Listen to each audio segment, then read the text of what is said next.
या न्यूज बुलेटिनचे सहप्रायोजक आहेत गोकुळ.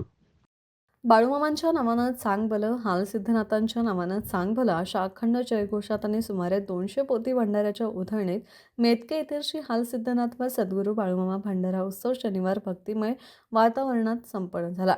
या सोहळ्यासाठी महाराष्ट्र, कर्नाटक, गोवा आणि आंध्र प्रदेशातून सुमारे 2 लाख भाविक दाखल झाले होते. सद्गुरू बाळूमामांनी 1932 मध्ये मेतके येथे स्वतः हालसिद्धनाथ मंदिराची स्थापना करून या महोत्सवाची सुरुवात केली होती. शनिवारी झालेल्या उत्सवात भाविकांनी भंडाऱ्याची इतकी प्रचंड उधळण केली की गावातील रस्ते, गल्ल्या आणि घरांची छपरे पिवळी धमक झाली होती.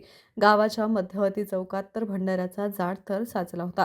कार्यक्रमाची सुरुवात मंदिरात पालखी पूजनाने झाली. त्यानंतर ढोलांच्या गजरात देवाचा सविना काढण्यात आला. मध्यवर्ती चौकातील पालखी भेटीचा सोहळा भाविकांच्या डोळ्यांचे पारणे फेडणारा ठरला. रात्रभर हेडांचा खेळ आणि विविध धार्मिक कार्यक्रमांनी जागर करण्यात आला.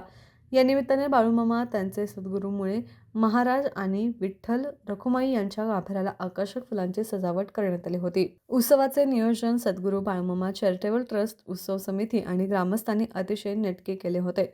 मुरगुड पोलिसांनी सुरक्षिततेसाठी चोख बंदोबस्त ठेवला होता. महाप्रसादाने या भव्य सोहळ्याची सांगता झाली. यावेळी परमपूज्य भगवानगिरी महाराज ट्रस्टचे कार्याध्यक्ष पापा पाटील कौलवकर, अध्यक्ष आर.डी. पाटील, बाबासाहेब पाटील, देवाप्पा पुजारी, दयानंद पाटील, बळीराम मगर, पद्मजा तिवले यांसह विविध क्षेत्रातील मान्यवर उपस्थित होते.